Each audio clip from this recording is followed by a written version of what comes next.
Yes, good morning JC, good morning Pilipinas. Ngayong umaga makakasama po natin si Mr. Alzar Aurelio na weather forecaster ng Pag-asa. Good morning Mr. Aurelio.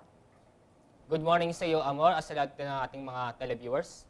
Mr. Aurelio, ano na ba ang update natin dito kay Bagyong Orduha na patuloy po ang pagkilos dito sa loob ng ating Philippine Area of Responsibility at syempre bagamat hindi naman natin inaasahan ang direktang epekto dito sa ating kalupaan ay meron pa rin tayong tinatawag na Northeast Monsoon. So ano ba magiging naging ating panahon para sa araw na ito ng Miyerkules?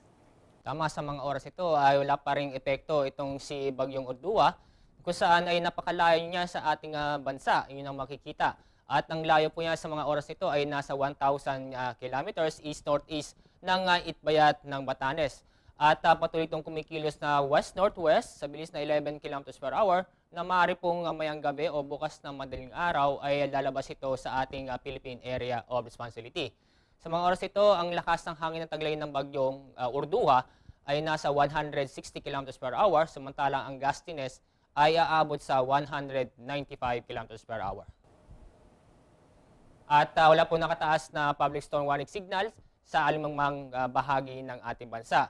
At inaasahan po natin itong amihan ay patuloy na makakaapekto dito sa malaking bahagi ng Luzon.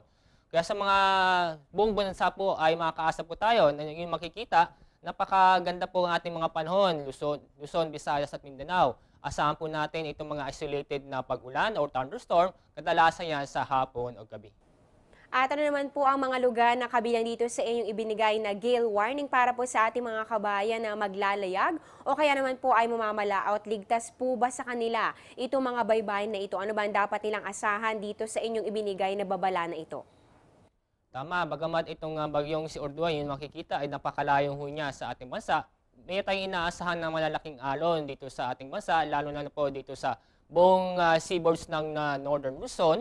Ganun din ang Eastern Seaboards ng Central Luzon at ganun din ang Southern Luzon. Ang mga lugar po na maapektuhan ay itong Ilocos Region, Cagayan Valley, ganun din ay itong Isabela, Quezon, Bicol Region.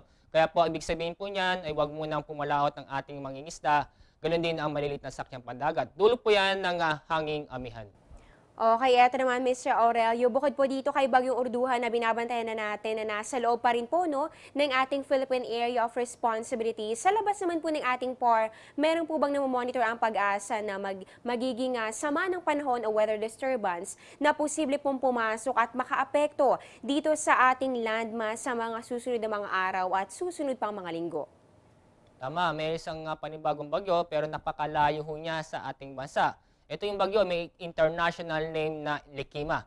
At magandang balita, hindi po papasok ito sa PAR o Philippine Area of Responsibility.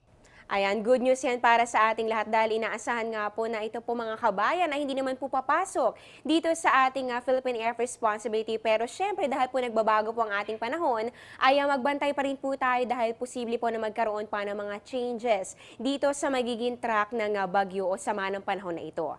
Mr. Aurelio, ito po, ilang linggo na lamang po ay magtatapos na ang taong 2013. So sa mga susunod na mga linggo at mga araw, ano bang inaasahan natin na mga pagbabago pa sa lagi na ating panahon? Ilang bagyo pa ba ang papasok at iiral dito sa ating bansa? At syempre, bukod dito sa hanging amihan na kasalukuyan nating nararamdaman ngayon, ano pa ba yung mga weather system na posibleng makaapekto dito sa ating kalupaan? At syempre, ito ring day and night natin, yung length nito. Ano bang inaasahan natin, magiging mahaba ba o mas maiksi ang ating mga gabi sa mga susunod na mga buwan?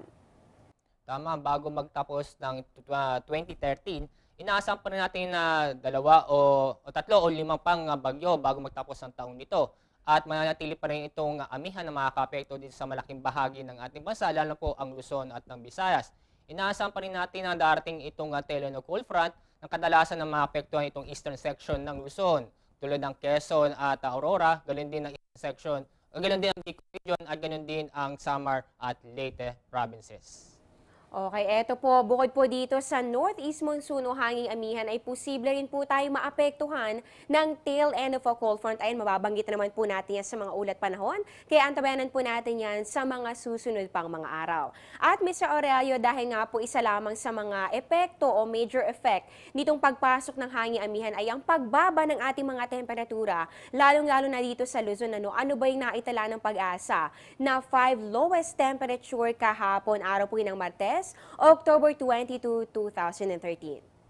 Tama sa mga ating piling lugar na naka-record po tayo ng minimum temperature o top 5.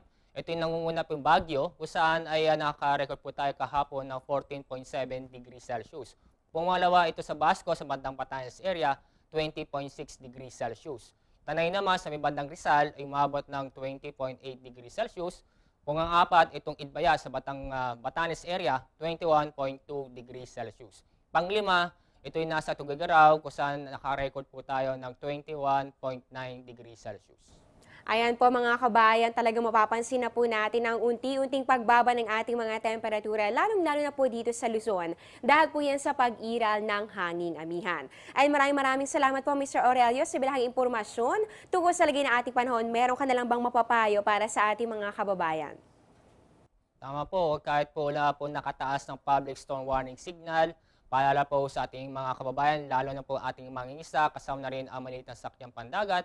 Huwag mo nang pumalaot dahil maano po rin ang ating mga karagatan dito sa buong seaboards ng Northern Luzon at Eastern seaboards ng mula Central Luzon hanggang Southern Luzon.